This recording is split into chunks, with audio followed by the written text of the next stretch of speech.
Então é isso. Aí o livro é a história da América Latina, como eu falei, não é? Das historiadoras Maria Lígia Prado e Gabriela Pellegrino. E eu achei interessante trabalhar com essa imagem, né? Que, como o Heron disse que já conheceu, já foi em São Paulo e viu, né? Que é tem um memorial da América Latina e tem essa mão que foi, né, uma obra de Oscar Niemeyer, né, um grande arquiteto que participou, né, da projeção de Brasília, naquela parte do Congresso, e no caso é um grande, né, arquiteto. E vocês percebam aí que no meio, né, tem como se fosse o quê? Um mapa da América Latina e também de vermelho. O que é que vocês entendem sobre isso? Qual é a ideia que vocês têm? Hein, pessoal? Sangue escorrendo. Sangue escorrendo. Nossas mãos. Exato. Alguém mais quer falar alguma coisa? Hein, pessoal? Então vamos lá. Estão escutando? Só confirme se estão escutando. Estamos. Pronto, então vamos lá. Ninguém quer participar nessa parte, né? Então percebam que dando uma Eu estou referência, estamos dando escutando. uma referência à história da América Latina, né? De uma história de luta, de sangue também, né? De muita, através dessa luta teve combate, teve morte, teve conquista, não é? Teve domínio também do domínio espanhol, fazendo referência ao Brasil, né, o domínio dos portugueses. Então é uma história de luta, né, uma história mesmo que dá uma ideia também, dá uma ideia de unidade, né? Essa América Latina, que daqui a pouco eu vou falar sobre isso, essa ideia de unidade que nem sempre é assim, né? Até o termo América Latina foi uma construção, que daqui a pouco eu vou falar sobre isso. E essa obra é chamada de Mão, do arquiteto Niemeyer, como eu já falei. Aí tem um trecho que ele fala sobre essa obra, que é suor, sangue, pobreza, marcaram a história dessa América Latina, tão desarticulada e oprimida. Então faz o contexto da história da América Latina, né, que a gente pode associar, né? Teve aquele artigo que a gente trabalhou de Hector Bruto, que ele fala da história do período colonial, dessa forma como a história da América Latina ela é narrada. E aí continua, agora urge reajustá-la, uni-la, transformá-la num monobloco intocável, capaz de fazê-la independente e feliz, né? Vocês vão ver, o início vai ser, né, essa questão do processo de independência. Eu vou trabalhar algumas coisas e na próxima aula a gente vai se aprofundar. Então, dentro desse contexto de luta, de sangue, né, de batalha, de conquistas, de atuações também do povo latino-americano ao longo da história, né? Então, se a gente analisar o que aconteceu em Cuba, foi Cuba que pega, né, aquela parte da América Central, né? Mas se a gente analisar o que aconteceu na Argentina, o que aconteceu no Uruguai, o que aconteceu no Paraguai, no Brasil, então tem as suas diferenças, desde o contexto também da própria independência, mas tem essa ideia de unidade, né, porque são países que fazem parte principalmente, né, da América do Sul, né? Tem a questão do México que fica ali na América do Norte. Então ele quis fazer referência a essa questão da ideia de unidade, mas ao mesmo tempo de luta, né, do que aconteceu com o povo latino-americano ao longo da história. Quem leu a parte da introdução viu duas visões, né, a respeito do nome da América Latina. Então esse nome da América Latina surgiu no século XIX. Então, um francês que ele era economista, político, e justamente ele, dentro de uma linha, né, dessa questão dos franceses, né, ele era francês, e ele justamente colocava dentro de uma ideia, por exemplo, de divergência. Então, por exemplo, a América Latina era formada pelos católicos, né? E a América anglo-saxônica seria justamente formada, né, pelos protestantes, os anglo-saxões protestantes, no caso os ingleses, né? Então, nessa ideia de divergência, né, ele coloca, né, esse termo América Latina dentro de uma ideia do francês, né, aquela visão, né, expansionista que no governo de Napoleão. Então, né, dentro dessa visão expansionista, essa ideia desse, né, que o nome dele é Michel Chevalier, aí justamente ele vai associar essa ideia justamente de uma América Latina que tinha uma parte que seria nessa questão dos latinos, né, associando a questão católicos, e ao mesmo tempo já os anglo-saxões com os ingleses. Aí essa ideia, a partir dos franceses, dentro associada à questão da política expansionista com Napoleão, certo? Agora, continuando, essa ideia das duas Américas que vocês estão vendo aí, de José Maria Torres Caicedo, que ele era um ensaísta colombiano, ele vai colocar isso no século XIX dentro de uma ideia de unidade da América Latina. Se vocês pesquisarem na internet, né, vocês vão ver que é um poema que ele fala dessa questão da unidade da América Latina, de luta contra a política norte-americana, a política dos Estados Unidos, certo? Que o Chevalier, ele utilizava isso dentro de uma ideia, né? Porque os povos latinos, né, tem a origem das línguas neolatinas, né? Então tem a espanhola e tem a francesa, né?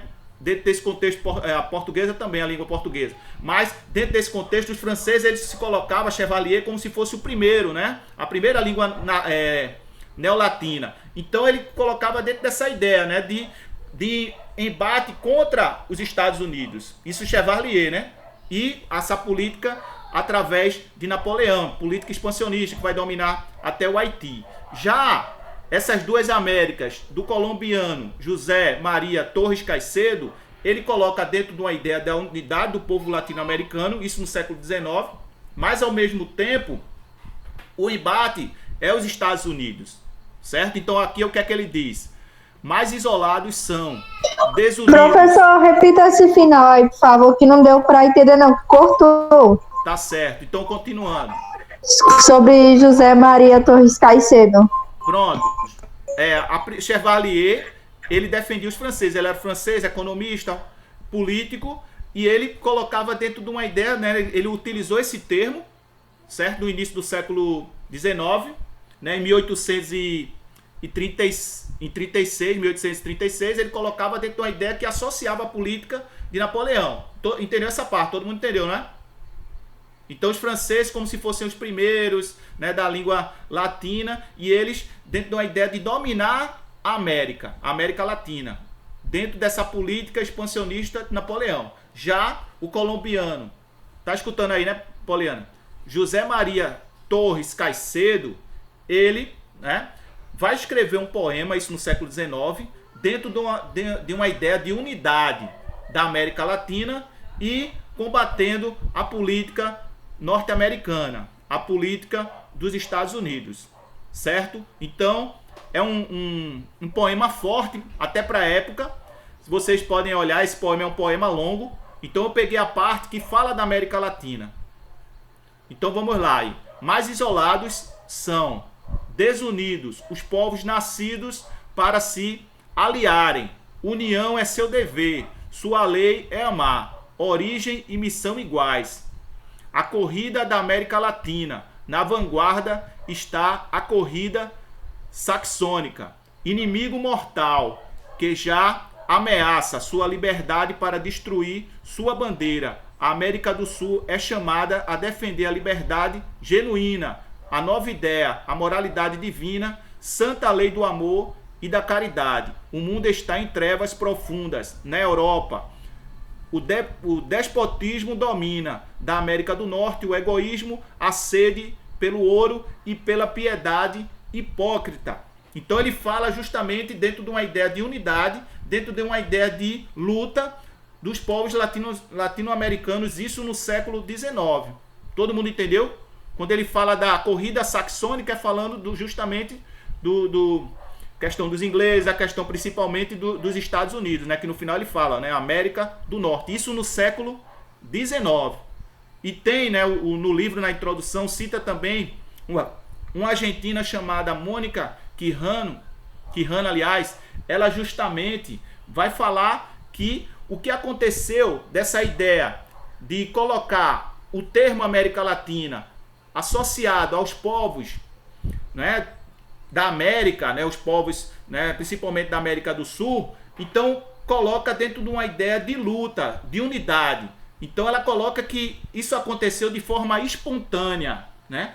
A questão deles buscarem uma própria identidade, né? O povo latino-americano no geral. Então ela destaca, não essa visão que foram os franceses que colocaram o nome da América Latina, mas sim o próprio latino-americano que repensou sobre o papel do povo latino-americano dentro de uma ideia de unidade. Então a gente pode destacar esse poema aí, Duas Américas, de José Maria Torres Caicedo.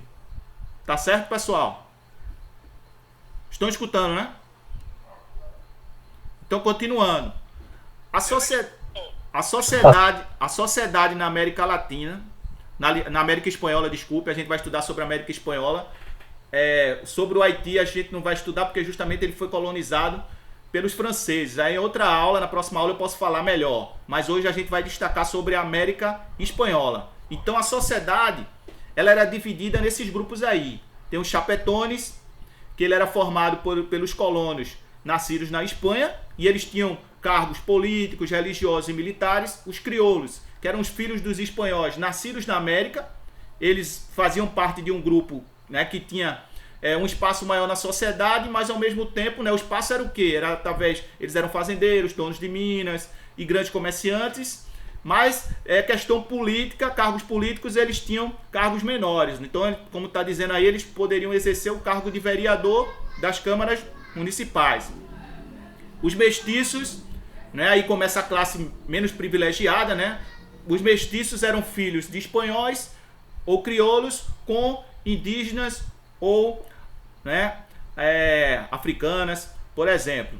E a ocupação das funções que eles tinham eram menores, né? Pedreiro, carpinteiro, ferreiro e capataz de fazenda. Os indígenas, que faziam parte da mão de obra, né? Diferente do que aconteceu no Brasil, que a mão de obra ela se tornou maior, a mão de obra africana, né? Primeiro a mão de obra indígena, que se tornou escrava, né? Depois os portugueses começaram, né, a achar que era melhor essa questão do comércio, era mais lucrativo o comércio com né, a vinda dos africanos de forma forçada para serem escravizados aqui no Brasil. Então predominou a escravidão africana aqui no Brasil. Já na América Latina predominou a escravidão indígena, né? Então eles trabalhavam mais aquele trabalho pesado, né? O trabalho como escravo, né, já está dizendo que é um trabalho mais pesado. Então trabalhavam nas fazendas, nas minas e tecelagens também. Os africanos, existia o trabalho escravo até o século XIX, vai existir o trabalho escravo de origem africana na América Latina, mas ao mesmo tempo mais em alguns países, né? Então Colômbia, Equador, Venezuela, certo? Aí continuando, Tupac Amaru. Quem foi Tupac Amaru? Então, tem aquele Tupac Amaru, que é do início da colonização, certo? Mas esse Tupac Amaru seria o Tupac Amaru II. Aí eu vou falar a respeito dele, que é interessante também falar sobre a história dele. O nome dele, né, já tem um nome que não é indígena, né, porque ele vai ser integrado dentro da sociedade, né, ele vai estudar em colégio, né, ele vai fazer universidade, numa universidade que era muito importante naquela época, a mais antiga universidade da América Latina, que é a Universidade de São Marcos. O nome dele era José Gabriel Cordogang. E ele era descendente da nobreza do Império Inca.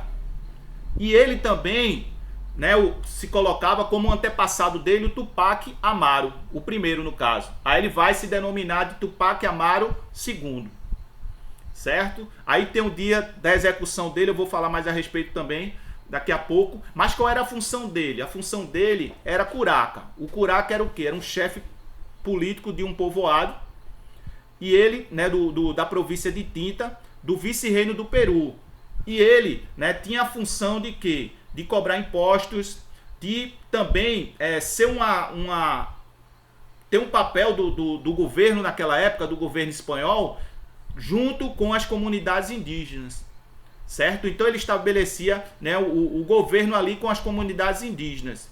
Como eu já falei, ele cursou a universidade, né, tá, né, na universidade mais antiga, a mais antiga da América, São Marcos, Só que ele vai participar de uma importante revolta antes do processo da independência, certo? Isso no século XVIII. E o que é que vai acontecer com ele? Ele vai ter a língua dele cortada como punição, o corpo arrastado por cavalos, esquartejado com a cabeça e os membros amputados, pendurados para exibição pública em diferentes locais de Cusco. Aí qual era a função dos curacas, né? Que eu já falei, mas também, geralmente, né, na maioria das vezes, eles eram o quê? Não, no geral mesmo, né? Eles eram batizados com nomes cristãos, perceba o nome dele aqui, né? Não é um nome indígena. E também participou de colégios, né? Colégios de missionários, padres católicos, e incorporava os comportamentos e os repertórios introduzidos pelos espanhóis na América. Então ele exercia um governo com as comunidades indígenas e ele tinha que seguir algumas determinações, certo? Então determinações que justamente, né, eu vou falar, né, nessa parte aqui, certo? Que é dos povoados. Os povoados também chamados de pueblos. Então ele vai participar de uma revolta, certo? Isso no século XVIII, dentro, né, do vice-reino do Peru. E justamente na província de Tinta. Só que ele tinha obrigação, né? As obrigações justamente era pagar os impostos para a monarquia espanhola. E ao mesmo tempo ele tinha que levar um número de indígenas, tinha que mandar um número de indígenas para o trabalho da mita, que era justamente nas minas, né? Os trabalhos que duravam meses, eles tinham que trabalhar. E o percurso era muito ruim, muitos morriam nesse percurso, certo? E o que é que vai acontecer? A Espanha também começou a aumentar os tributos pagos, começou a aumentar, e isso também contrariou os curacas. E, no caso, o Cordogang, né, que, né, no caso é o Tupac Amaru II, né, ele vai solicitar o quê? O fim do cumprimento da mita pelos indígenas. E isso não vai acontecer, né, em Potosí, né, que atualmente fica na Bolívia. Então o que é que vai acontecer? Ele vai colocar toda a situação para as autoridades, essa questão que eles caminhavam a pé, a questão das doenças e também dos meses que eles trabalhavam, trabalho forçado, e muitos morriam, muitos nem voltavam, certo? Então o trabalho era muito forçado e, né, todos os pedidos vão ser negados e ele vai justamente participar de uma revolta no vice-reino do Peru, certo? E ele vai, juntamente com os outros, né, vai ter a participação de mestiços, de indígenas e também de negros. E, né, ele vai justamente, o corregedor, ele vai ser assassinado, certo? E esse movimento também ele vai invadir, ele vai marchar para Cusco e vai invadir as oficinas de produção têxtil. Esse movimento ele tinha uma capacidade, era cerca de 40 mil homens, só que as tropas reais, junto com o reforço de Lima, eles vão reprimir o movimento, vão matar 70 caciques. Essa repercussão dessa rebelião, ela vai ter justamente, né, todo mundo vai ficar com medo, principalmente também o vice-reino do Peru, certo? Mesmo que esse movimento tenha acontecido, né, aconteceu antes da independência, né, que a independência, no caso do vice-reino do Peru, vai ter a participação de San Martín e, no caso, vindo da Argentina, e Simão Bolívar vindo da Venezuela e da Colômbia, mas existia um medo dos próprios, da própria elite do vice-reino do Peru de aderir a essa independência, com medo justamente dessa revolta que aconteceu com Tupac Amaru II.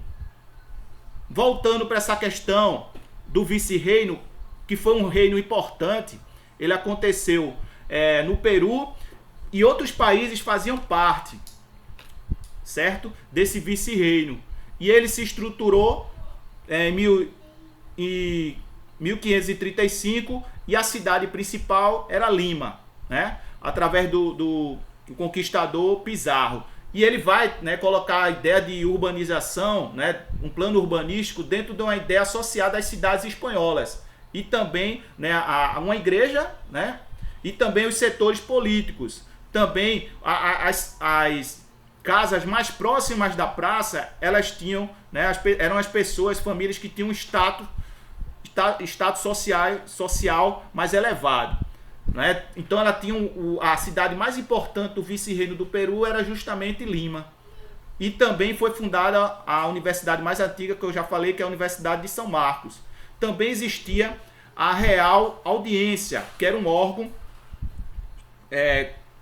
focado nessa questão dos assuntos jurídicos, certo? E também as outras audiências reais, né? Que tem aí o Lima, Panamá, Santa Fé de Bogotá, Charcas, Quito, Concepción, e depois foi transferida para Santiago do Chile. Tudo isso, pessoal, tá de uma forma, né, uma síntese, foi uma síntese que eu fiz, mas está no segundo, tem a introdução e no primeiro capítulo, né, sobre as crises coloniais na América Latina. Então tá bem organizado aí para facilitar o entendimento de vocês. Não sei se todos conseguiram ler o texto, certo? Depois você já tem, aliás, o slide, então vai facilitar muito o entendimento.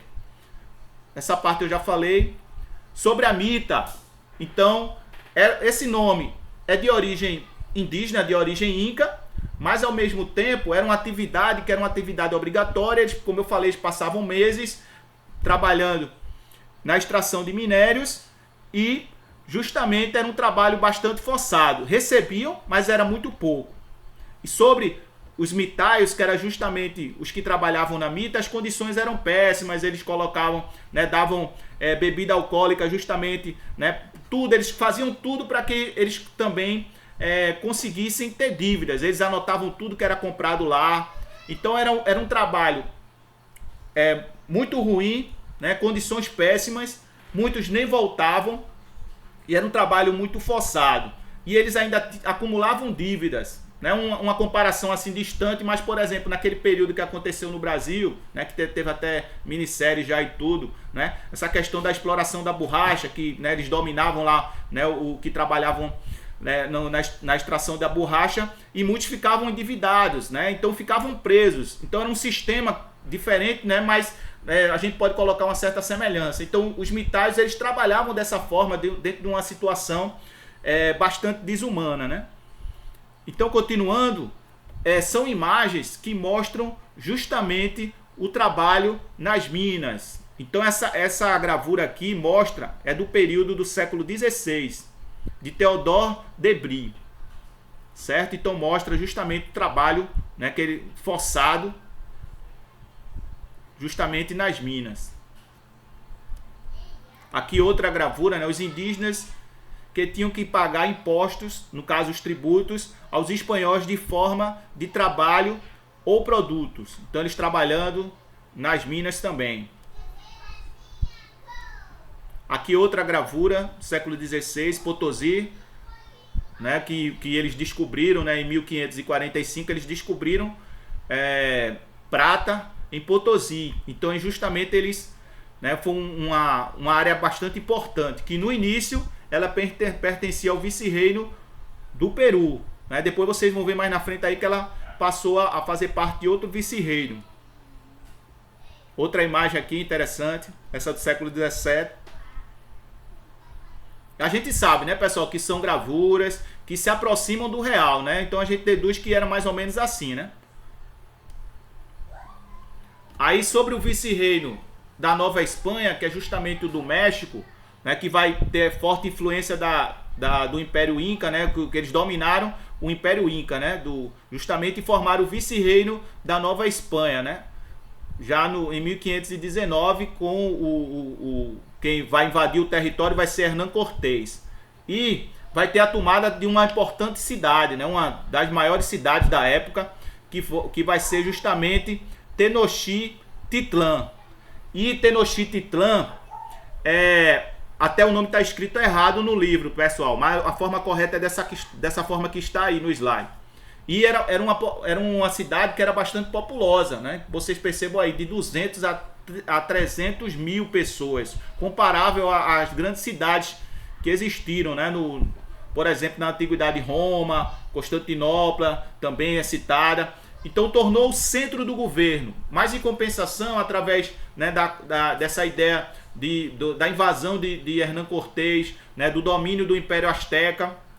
Lembrando que dentro do contexto daquela visão que eu falei para vocês, né, indígenas, não quer dizer que eles chegaram e dominaram, né? Os indígenas também em algum momento, né, criaram situações de estratégia de resistência, de negociação, né? Eu citei mesmo Tupac Amaru, né, que ele tinha, né, um descendente indígena, mas ao mesmo tempo estava inserido dentro da ideia da América Espanhola, né, do processo de colonização. Então não tem como a gente colocar o indígena estático dentro de uma visão única, né? Então dentro de uma visão geral, né, como pessoas que estavam naquela época.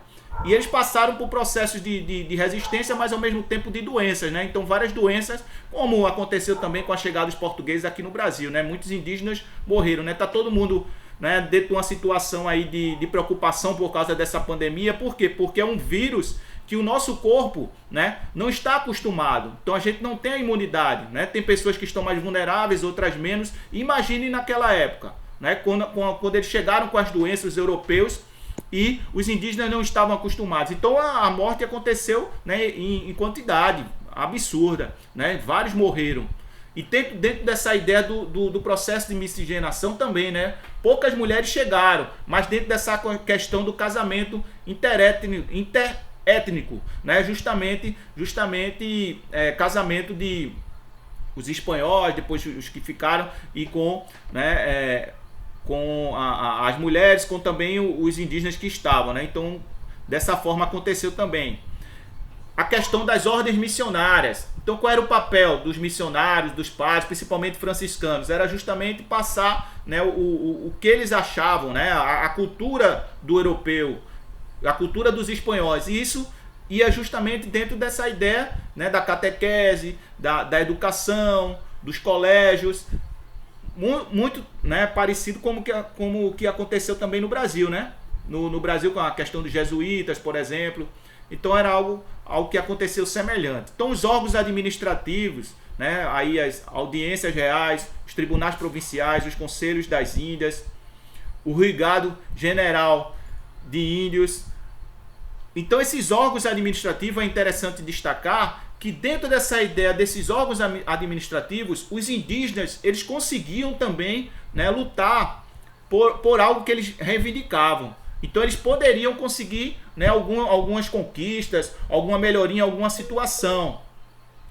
Mas ao mesmo tempo aconteceu a exploração das terras, a cobrança abusiva de dízimo e também do tributo indígena. Mas eles conseguiram muitas vezes denunciar o que estava acontecendo com eles e às vezes até ter sucesso. Mas dentro de um contexto do dominador, né, dessa ideia de colonização, a gente sabe que, né, pouco espaço eles tinham, mas dentro dessa ideia aí, né, que as autoras defendem, eles conseguiram também criar o seu espaço dentro desses próprios órgãos administrativos, né, que seria justamente para manter o domínio da América Espanhola. Aí continuando, né, dentro dessa questão de passar a cultura do europeu, a cultura do espanhol, então se criou o quê? Um calendário de festas católicas. Aí justamente, pessoal, essa questão que é interessante destacar é a questão do sincretismo religioso, que também aconteceu aqui no Brasil, né? A questão dos africanos, quando eles vieram, eles tinham suas crenças, a crença nas suas divindades, e eles começaram também, né, a ter que cultuar os santos católicos. Então eles começaram, né, de forma disfarçada, cultuava a sua divindade e utilizava nomes de santos católicos. Então é dentro dessa ideia de sincretismo religioso, de misturar uma religião com a outra. Dentro do contexto da América Espanhola, com relação aos povos indígenas, eles vão fazer também algo parecido, né? Vai ter também essa ideia deles adotarem os santos, mas também criando relações com as suas crenças também. Não era algo assim, mesmo que fosse forçado, né, que eu também naquele artigo de Hector Bruto eu também falei, né, que eles criavam situações que eles se apropriavam no contexto religioso, dependendo também das suas necessidades e também dos seus costumes e analogias também. Se eles encontrassem algo semelhante, eles poderiam também adotar. Continuando, também uma revolta importante, né? Como aconteceu no vice-reino do Peru, teve aquela revolta de Tupac Amaru, que foi importante também, né? Que aconteceu lá no Peru e mesmo depois acontecendo a independência, né? Mas ao mesmo tempo, aquele movimento com Tupac Amaru foi importante, né? E também até as elites do Peru também ficaram com medo. Já esse movimento aqui também ele é muito importante, porque ele vai iniciar o processo de independência, da independência do México, que aconteceu em 1810, mas só vai se concretizar em 1824. Então é um processo longo, mas ele vai iniciar, né? Esse grito de Dolores foi o seguinte, né? Foi comandado por um padre, Miguel Hidalgo, e ele justamente ele era da paróquia de Dolores. Aí por isso esse grito de Dolores. E esse movimento aconteceu na província de Guanajuato, no norte da cidade do México. Aí uma multidão de pobres que estavam justamente sendo explorados no campo, nas minas, e eles responderam ao chamado desse padre e participou desse movimento. O padre acabou sendo morto também, mas foi um movimento importante porque vai iniciar o processo de independência do México. Nas próximas aulas eu vou trabalhar também mais sobre isso, quando acontecer, né, o período mesmo das independências dos países na América Latina. Continuando, né, o vice-reino de Nova Granada, percebam logo no início que vai ser um desmembramento do vice-reino do Peru. Vai ter outro vice-reino que vai se formar, que é do Rio da Prata, também que vai ter um desmembramento. Então o vice-reino mais importante era o vice-reino do Peru. E justamente ele agregava, que depois vão se tornar países. Já esse vice-reino de Nova Granada, que ele aconteceu já no século XVIII, em 1754, fazia parte, né? Venezuela, Colômbia, Equador e Panamá. Percebam, né, que vai ter nesse... Tá péssima essa conexão, tá parando direto. Tá parando direto, tá travando. Eu pensei que era só eu, por isso que eu não... É todo mundo. Mas eu acho que eu tô gravando, eu apertei o botão pra gravar, entendeu?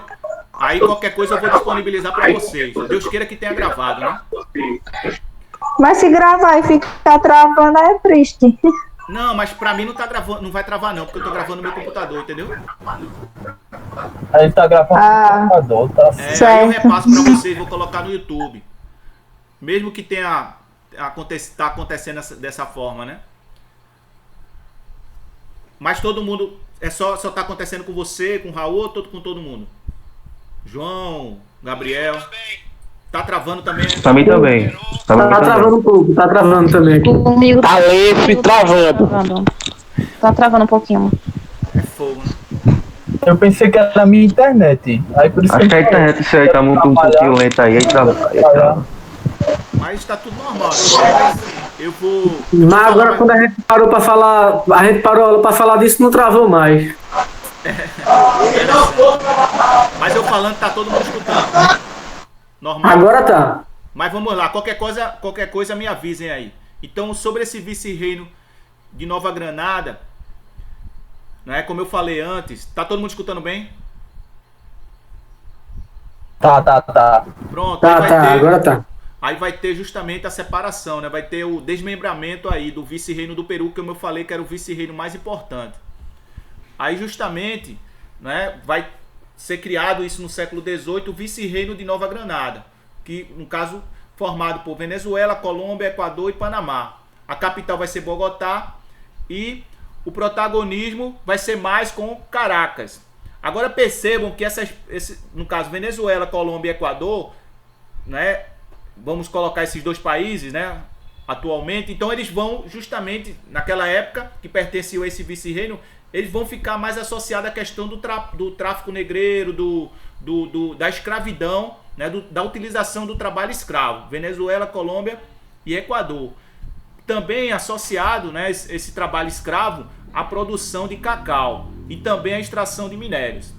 Vai surgir também a capitania geral, que é a capitania da Venezuela, que vai se tornar, né, vai ter uma maior independência, uma maior autonomia com relação a esse reino da Nova Granada.